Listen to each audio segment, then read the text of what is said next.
In the annals of NFL history, few names shine as brightly as Walter Payton. Known as sweetness for his smooth-running style and gentle demeanor, Payton was more than just a football player. He was a force of nature, a man who redefined what it meant to be a running back, and a legend whose impact on the game continues to resonate decades after his final carry. But Payton's story isn't just one of gridiron glory. It's a tale of perseverance, of breaking barriers, and of a complex man whose life off the field was as compelling as his performances on it. In an era when running backs were often seen as interchangeable parts, Payton stood apart, not just for his extraordinary talent, but for his character, his work ethic, and his unwavering commitment to excellence. Our story begins in Columbia, Mississippi, where a young Walter Payton first dreamed of football stardom. Born on July 25, 1954, Payton grew up in the segregated South, facing obstacles that would have deterred many. His father, Peter, worked in a factory while his mother, Aline, taught school. They instilled in Walter and his siblings the values of hard work, perseverance, and dignity in the face of adversity. Surprisingly, Payton didn't play organized football until high school. His older brother, Eddie, was the football star of the family, while Walter focused on drums and joined the school band. It wasn't until his sophomore year at John J. Jefferson High School that Payton, encouraged by his brother, decided to try out for the football team. The rest, as they say, is history. At Jackson State University, Payton's talent began to blossom under the guidance of Coach Bob Hill. He set records that seemed unbreakable, finishing his college career with an astounding 464 points, an NCAA Division II scoring record that would stand for over 2 decades. During his senior year, Payton scored 19 touchdowns and rushed for 1,667 yards. His performances were so dominant that the stadium was often filled with chants of "sweetness," a nickname given to him by a teammate who admired his smooth-running style. But it was in the NFL, with the Chicago Bears, where Payton truly became sweetness. Selected 4th overall in the 1975 NFL Draft, Payton joined a Bears team that had been struggling for years. His rookie season was modest by his later standards, 679 yards and 7 touchdowns, but it was clear that Chicago had found something special. Former Bears coach Mike Ditka once said, "Walter Payton is the best football player I've ever seen, period." High praise indeed, but Payton's numbers back it up.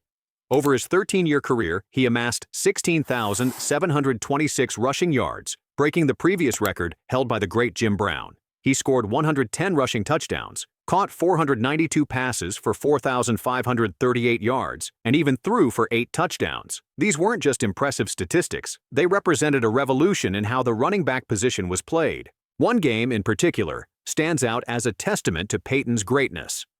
On November 20th, 1977, against the Minnesota Vikings, Payton put on a performance for the ages. Despite battling the flu and a 101-degree fever, he rushed for 275 yards on 40 carries, breaking the single-game rushing record. The conditions were brutal. The temperature at Chicago's Soldier Field was near freezing, and the field was muddy and slick. But Payton seemed to thrive in the adversity, breaking tackle after tackle as he carried the Bears to a 10-7 victory. After the game, Vikings linebacker Matt Blair summed up the feelings of many who had tried to tackle Payton that day. It was like trying to catch a greased pig. This performance wasn't just impressive because of the numbers. It was the way Payton achieved them, fighting through illness, harsh conditions, and a defense designed specifically to stop him. It was a display of sheer will and determination that would define Payton's career. But Payton wasn't just about individual achievements. He was the heart and soul of the Chicago Bears, leading them from mediocrity to prominence. The pinnacle came in the 1985 season, when the Bears, led by Payton and a ferocious defense, dominated the NFL en route to a Super Bowl victory. Though Payton didn't score in the Super Bowl, a fact that deeply disappointed him, his impact was undeniable. As teammate Mike Singletary put it, "Walter was our leader. He set the standard for what it meant to be a Chicago Bear." The 1985 Bears team is often remembered for its colorful characters, Jim McMahon, William the Refrigerator Perry, and Coach Mike Ditka. But it was Payton who was the team's foundation. He had carried the franchise through lean years, and though he was past his prime by 1985, his presence and leadership were crucial to the team's success. Payton's influence extended beyond his own team. He changed the way running backs were viewed in the NFL.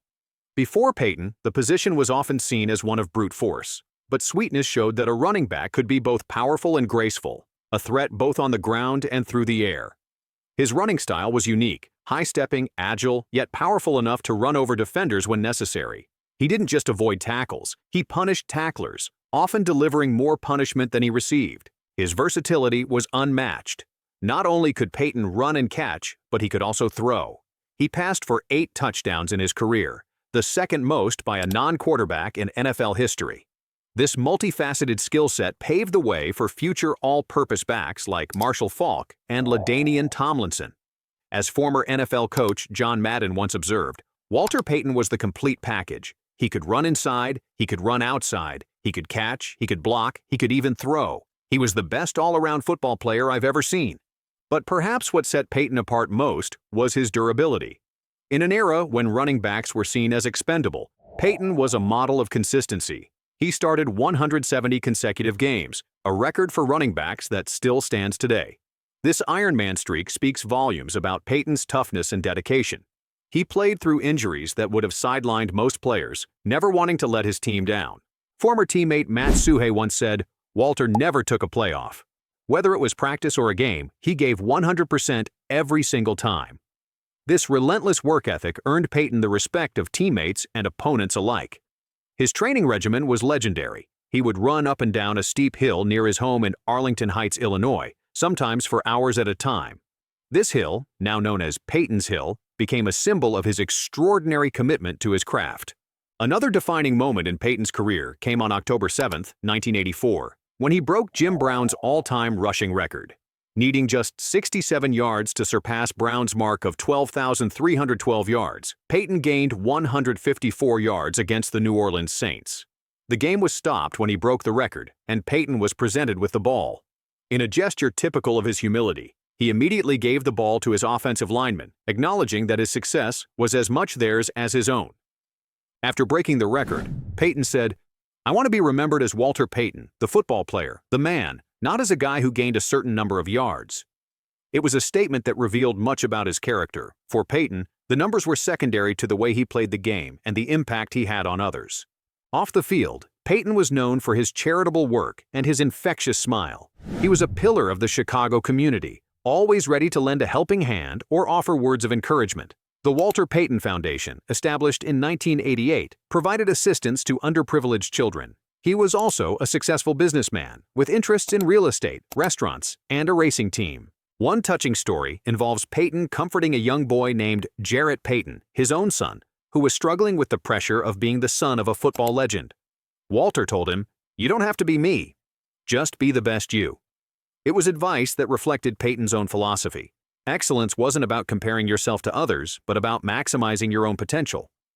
Another lesser-known aspect of Payton's life was his love of practical jokes. He was notorious for pranking teammates and coaches, bringing levity to the often serious business of professional football.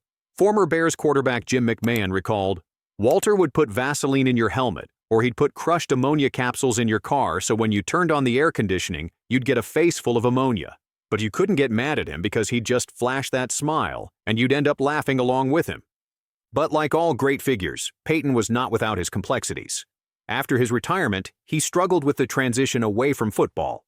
The man who had been the picture of strength on the field found himself grappling with depression and thoughts of suicide. The structure and purpose that football had provided were suddenly gone, and Payton found himself adrift. Payton's longtime agent, Bud Holmes, revealed, "Walter would call me all the time saying he was about to kill himself. He was tired. He was angry. Nobody loved him. He wanted to be dead." These struggles humanize Payton, showing that even our heroes face their own battles. It's a reminder that the mental health challenges athletes face when transitioning out of their sport are real and significant. In 1999, Payton faced his greatest challenge when he was diagnosed with primary sclerosing cholangitis, a rare liver disease. He announced his illness at an emotional press conference, saying, "Remember me as the guy I was, not the disease." It was a poignant moment, revealing Payton's desire to be remembered for his life rather than his death. Despite these personal demons and health challenges, Payton's legacy in the NFL remains untarnished. He was a 9-time Pro Bowl selection, a 7-time All-Pro, and was named NFL MVP in 1977. He was inducted into the Pro Football Hall of Fame in 1993, cementing his status as one of the greatest to ever play the game. His Hall of Fame speech was characteristically humble, focusing more on thanking those who had helped him along the way than on his own accomplishments. Payton's impact on the sport is still felt today. The NFL's Man of the Year award, given annually to a player for his excellence on and off the field, bears his name. It's a fitting tribute to a man who was as remarkable for his character as he was for his athletic prowess. The award recognizes players who, like Payton, use their platform to make a positive difference in their communities. When comparing Payton to other NFL greats, his versatility and consistency stand out. While Jim Brown may have been more dominant in his prime and Barry Sanders more elusive, Payton's all-around game and longevity put him in a class of his own. He wasn't just a runner, he was a complete football player. As former Bears coach Mike Ditka put it, Jim Brown was the best pure runner. O.J. Simpson was the most exciting, but Walter Payton was the best football player I've ever seen. Even after Emmitt Smith broke his all-time rushing record in 2002, Payton's place in NFL history remained secure. As Smith himself said upon breaking the record, Walter Payton was the best. He was the best all-around back. He was my hero. It was a testament to Payton's enduring influence that the man who surpassed his statistical achievements still viewed him with such reverence. Payton's influence extended beyond just running backs. He inspired a generation of players across all positions. Brian Urlacher, another Bears legend, once said, "Walter showed us what it meant to be a professional. His work ethic, his dedication to the game, that's the standard we all try to live up to." This legacy of professionalism and dedication continues to influence players today. Another defining game in Payton's career came on September 19, 1982, against the New Orleans Saints. In this game, Payton showcased his complete skill set, rushing for 176 yards, catching 2 passes for 33 yards, and even throwing a 13-yard touchdown pass. It was a performance that epitomized what made Payton special, his ability to impact the game in multiple ways. Perhaps the most poignant moment of Payton's career came in his final regular season game at Soldier Field. On December 20, 1987, against the Seattle Seahawks, Payton scored his 110th and final rushing touchdown. The Chicago crowd gave him a standing ovation, recognizing that they were witnessing the end of an era. Payton, ever the competitor, was more focused on the game than the accolades, but later admitted that the moment had moved him deeply. In his final months, battling the rare liver disease that would ultimately claim his life, Payton showed the same courage and grace that had defined his playing career. Despite knowing he was dying, he spent time hosting former Bears players, never complaining about his fate. He focused on making the most of the time he had left, spending it with family and friends, and working to raise awareness about organ donation. Mike Singletary recalled, "I never heard him say, 'Why me?' I know I would have been saying, 'Why me? Why me?' There are other guys out there killing people, why me? I never heard Walter say that." It was a final display of the character that had made Payton not just a great player, but a great man. Payton passed away on November 1, 1999, at the age of 45. His funeral was attended by thousands, including teammates, opponents, and fans whose lives he had touched. The city of Chicago mourned, with the Chicago Tribune's headline simply reading, "Sweetness, 1954 to 1999. It was a loss felt not just by the football community, but by all who had been inspired by Payton's life and career. But his impact on the game, and on the lives of those he touched, lives on.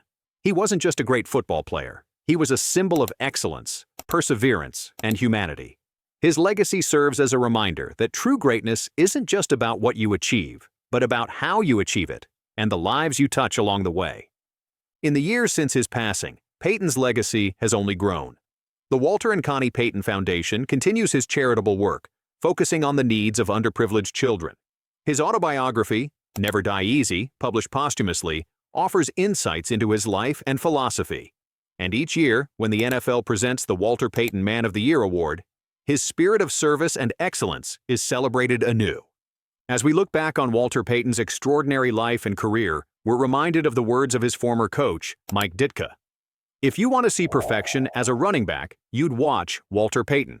But perhaps more importantly, if you want to see the heart of a champion, the soul of a warrior, and the spirit of a true legend, you'd look no further than number 34, Walter Sweetness Payton." His story, one of triumph and tragedy, of greatness and vulnerability, continues to inspire and captivate us. It reminds us that our heroes are human, that greatness comes at a cost, and that true legacy is measured not just in yards and touchdowns, but in lives touched and barriers broken. Walter Payton may have left us too soon, but his impact on the game of football and on the hearts of fans everywhere will endure for generations to come. In the pantheon of NFL greats, sweetness stands alone, a testament to what can be achieved through talent, determination, and an unwavering commitment to excellence. As we close this chapter on Walter Payton's legacy, we're left with a profound appreciation for a man who was so much more than just a football player. He was a pioneer, a role model, and a legend whose story will continue to inspire as long as the game of football is played. In the words of Walter Payton himself, "Never die easy. Why run out of bounds and die easy? Make that linebacker pay." It carries into all facets of your life. It's okay to lose, to die, but don't die without trying, without giving it your best. It's a philosophy that defined his career, his life, and his enduring legacy. And so, as the final whistle blows on our exploration of Walter Payton's extraordinary journey, we're left with a simple truth.